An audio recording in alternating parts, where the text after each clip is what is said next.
कबड्डी प्रतियोगिता का आयोजन, जिलाधिकारी ने कार्यक्रम का किया शुभारंभ, साथ ही खिलाड़ियों को आगे बढ़ने के लिए प्रेरित किया।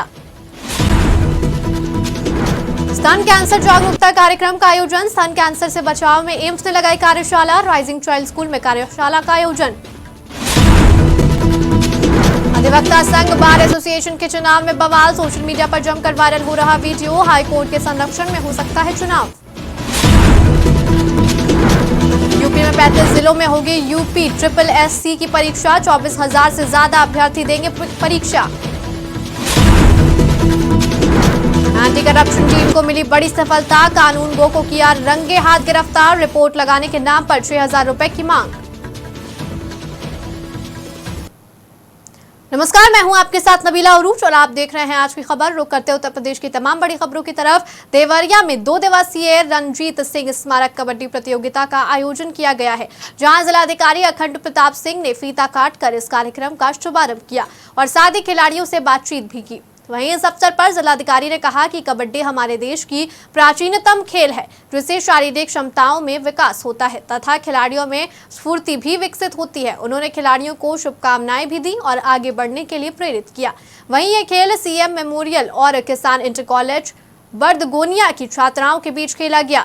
शुभारंभ के पहले जिलाधिकारी श्री सिंह ने रणजीत सिंह के प्रतिमा एवं इंदुपुर इंटर कॉलेज के संस्थापक की मूर्ति पर माल्यार्पण भी किया। खेल प्रतियोगिता के मुख्य अतिथि जिलाधिकारी नपा अध्यक्ष का स्वागत राजेश सिंह और HDFC बैंक के प्रतिनिधियों द्वारा अंगवस्त्र, बुके प्रदान कर तथा माला पहनाकर किया गया।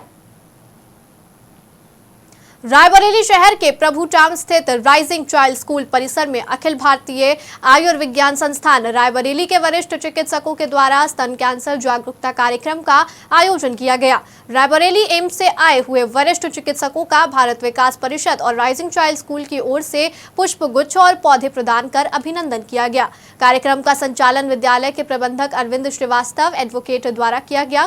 कार्यक्रम में एम्स रायबरेली सर्जरी विभाग की विभाग अध्यक्ष डॉक्टर सुनीता मुख्य अतिथि के रूप में उपस्थित रहीं। इस अवसर पर उन्होंने कहा, प्रारंभिक स्तर पर स्तन के आसपास गांठ प्रतीत होने पर तत्काल मरीज को अखिल भारतीय आयुर्विज्ञान संस्थान या किसी भी योग्य चिकित्सक से संपर्क करना चाहिए। जैसा कि आपको अवगत होगा कि विश्व में अक्टूबर महीना जो है वो स्तन कैंसर जागरूकता माह मनाया जाता है और भारत सरकार द्वारा भी ये मनाया जाता है भारतवर्ष, संपूर्ण भारतवर्ष में। इसके द्वारा विभिन्न कार्यक्रम हर जगह आयोजित होते हैं, जिसका मुख्य उद्देश्य स्तन कैंसर के प्रति महिलाओं को जागरूक करना, जिससे कि कैंसर का पता अर्ली स्टेज में लगे, जिससे कि मरीज का अच्छा इलाज हो और उसकी लाइफ स्पैन जो है वो बढ़े। और आज हम यहाँ पे आए हैं भारत विकास परिषद एवं राइजिंग चाइल्ड स्कूल के सानिध्य में मिलकर एम्स रायबरेली की तरफ से हमारी एक टीम आई हुई है जो महिलाओं को इसके विषय में जागरूक किया है और साथ में ही कुछ महिलाओं जिनको अपना एग्जामिनेशन कराना है उसके लिए भी यह सुविधा रखी गई है, जो कि आगे चल कर के हम एम्स रायबरेली में विश्व स्तन कैंसर के जागरूकता के उपलक्ष्य में हमने भारतीय विकास परिषद और राइजिंग चाइल्ड के साथ मिलकर इस कार्यक्रम का आयोजन किया है, जिसमें हमारा मुख्य उद्देश्य महिलाओं में होने वाले मुख्यतः कैंसर, स्तन कैंसर के बारे में उनके लक्षण, उनके बचाव के उपाय, उनके जांच के तरीके और उनके क्या क्या जल्दी डिटेक्ट करने से उनसे क्या फ़ायदे हो सकते हैं, इस सब के बारे में महिलाओं को जागरूक कराने का हमारा उद्देश्य था। महिलाओं को लेकर मेरा यही जवाब है कि जो एम्स रायबरेली हमारे बीच में आए हुए doctor Shrivastava ji and doctor Sunita Singh ji और डॉक्टर अमित गुप्ता जी अपनी टीम के साथ जो अवेयरनेस का प्रोग्राम लाए हैं, जैसे कि आप जानते हैं ब्रेस्ट कैंसर को लेकर ये माह चल रहा है, अक्टूबर का माह, उसमें जो अवेयरनेस लाए निश्चित रूप से वो एक समाज में जागरूकता पैदा कर रही है। और हमारे बीच में फीमेल टीचर्स और फीमेल स्टाफ ज़्यादा है और मैंने बाहर भारत विकास परिषद को पूरा जो इस तरह से जोड़ के ये कार्यक्रम हो रहा है, तो ये तो रायबरेली में एक पूर्ण रूप से जागरूकता का कार्यक्रम फैलाएगा और सबको सचेत रहना चाहिए और बहुत तरह की मिथक को छोड़कर जागरूकता में सहभागी। प्रयागराज जिला अधिवक्ता संघ बार एसोसिएशन के चुनाव में बवाल हुआ। विवाद के बाद चुनाव स्थगित कर दिया गया। प्रयागराज जनपद बार एसोसिएशन के चुनाव में बड़ी चूक हुई। प्रशासन की अव्यवस्था। अधिवक्ता संघ का आरोप है कि अराजक तत्वों के द्वारा बैलेट पेपर को लेकर भागने से वकीलों में आक्रोश का माहौल दिन ब दिन भर बना रहा और कई वीडियोज वायरल हो रही हैं। जनपद न्यायालय अधिवक्ता संघ का चुनाव हाईकोर्ट के संरक्षण में होने की संभावना जताई जा रही है।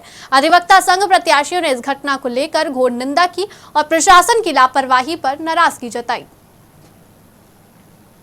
उत्तर प्रदेश के 35 जिलों में 1058 परीक्षा केंद्रों पर यूपी SSSC अधीनस्थ सेवा चयन आयोग द्वारा पीईटी की परीक्षा का आयोजन कराया जा रहा है। बता दें, लखनऊ में 49 परीक्षा केंद्र बनाए गए हैं, जहां पर 24,000 से ज्यादा अभ्यर्थी परीक्षा देते हुए नजर आएंगे। वहीं अधीनस्थ चयन आयोग के अध्यक्ष का कहना है कि परीक्षा केंद्रों पर बाकायदा तैयारी कर ली गई है। सीसीटीवी कैमरा के माध्यम से अधीनस्थ चयन आयोग के मुख्यालय द्वारा इसकी निगरानी भी की जा रही है और जो लगभग 80,000 से ज्यादा कर्मचारी परीक्षा केंद्रों पर तैनात किए गए हैं। अभ्यर्थी के लिए बायोमेट्रिक फेस रिकॉग्निशन के माध्यम से उनके अटेंडेंस लगेगी। इससे खास तौर से जो गड़बड़ी होती थी, परीक्षा केंद्र पर एक अभ्यर्थी दूसरे अभ्यर्थी की जगह पर परीक्षा देते थे, अब इसको कहीं ना कहीं दूर करने के लिए आयोग चयन ने महत्वपूर्ण कदम उठाया है। बता दें कि उत्तर प्रदेश के 35 जिलों समेत राजधानी लखनऊ में 2 पालियों में परीक्षा आयोजित की जा रही है। वहीं बात की जाए तो पहली पाली सुबह 10 बजे से 12 तक है। वहीं दूसरी पाली की बात की जाए तो 3 से 5 तक परीक्षा आयोजित की जाएगी। प्रतापगढ़ में तैनात कानूनगो रमाशंकर सिंह को लखनऊ की एंटी करप्शन टीम ने रिश्वत लेते हुए रंगे हाथ गिरफ्तार कर लिया और नगर कोतवाली लेकर पहुंची, जहां आवश्यक विधिक कार्रवाई की गई। बताया जा रहा है कि कंदई थाना प्रगासपुर के रहने वाले उदयराज ने एंटी करप्शन टीम को कानूनगो रमाशंकर की शिकायत की थी कि मकान बनाने में रुकावट पैदा कर उनके पक्ष में रिपोर्ट लगाने के नाम पर 6,000 रुपए की मांग की थी। जिसके बाद एंटी करप्शन के इंस्पेक्टर अंजलि यादव की अगुवाई में प्रतापगढ़ पहुंची टीम ने कार्रवाई की। इस कार्रवाई के बाद राजस्व कर्मियों में हड़कंप मचा हुआ है। बताया जा रहा है कि घूसखोर कानूनगो इसी सप्ताह रिटायर भी होने वाला था।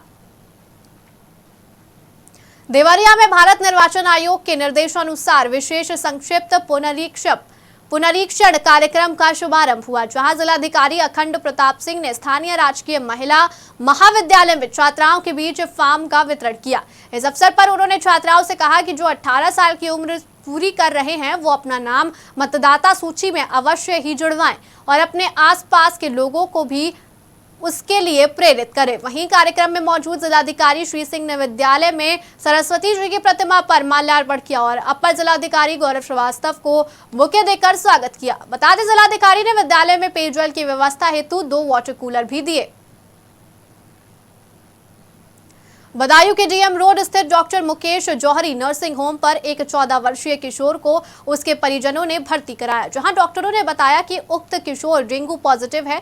आरोप है कि नर्सिंग होम में किशोर पूरी रात पेट दर्द से तड़पता रहा, लेकिन वहां मौजूद स्टाफ ने उसके परिजनों की एक न सुनी और आज सुबह किशोर की मौत हो गई।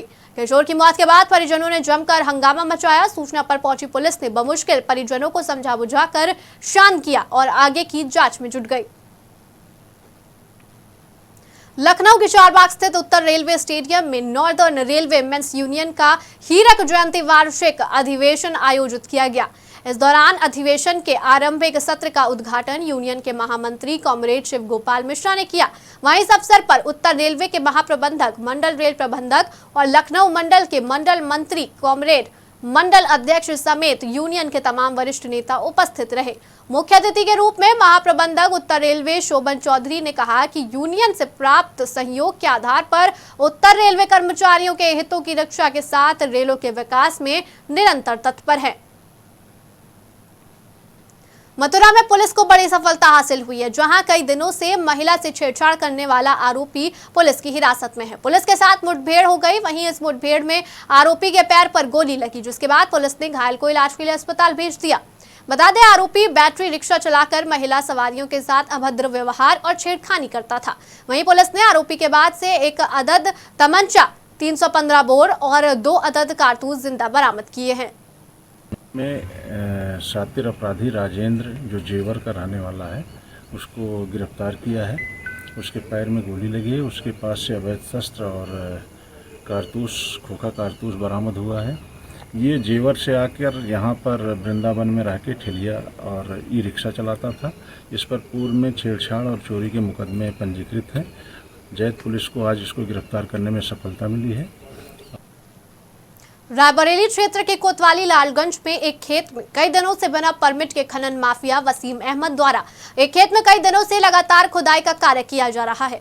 रोजाना रात 1 बजे से सुबह 7 बजे तक मिट्टी निकाल कर बेची जाती है और मीडिया वालों के पूछने पर खनन माफिया ये कहता है कि हम मिट्टी निकाल कर बेच रहे हैं तो क्षेत्रीय पुलिस को प्रति ट्रॉली के हिसाब से खर्चा पहुंचाया जाता है, जबकि उत्तर प्रदेश सरकार का सख्त आदेश है कि खनन माफियाओं पर कड़ी नजर रखते हुए कड़ी से कड़ी कार्रवाई की जाए। खबर रायबरेली से है, जहां 2 बाइकों में जोरदार टक्कर लगने से दंपत्ति सहित बाइक सवार गंभीर रूप से घायल हो गया, जिनको PRV 1755 में तैनात कांस्टेबल अब्दुल कादिर और चालक मनीष सिंह द्वारा तत्काल CHC लालगंज पहुंचाया गया, जहां पर डॉक्टर द्वारा प्राथमिक उपचार करने के बाद 2 लोगों की हालत गंभीर देखते हुए रायबरेली जिला अस्पताल रेफर कर दिया गया है। CMO ऑफिस में दबंगाई का मामला चर्चा का विषय बन गया है। आरोप है कि AO ने दिव्यांग युवक के साथ मारपीट की है। पीड़ित युवक ने अपनी पत्नी के साथ कोतवाली में तहरीर देकर पुलिस से मदद मांगी है। दिव्यांग दयाराम मौर्य ऑटो रिक्शा चलाकर अपने परिवार का भरण पोषण करते हैं। उसकी पत्नी भी दिव्यांग है। बताते हैं कि गुरुवार को दयाराम CMO ऑफिस के अंदर अपने व्यक्तिगत काम से आया था। आरोप है कि इस दौरान CMO ऑफिस में तैनात AO कमलेश उपाध्याय की नजर उस पर पड़ी और उन्होंने दयाराम के साथ मारपीट शुरू कर दी। फिलहाल इस बुलेटिन में इतना ही। उत्तर प्रदेश की तमाम बड़ी खबरों के लिए बने रहिए आज की खबर के साथ।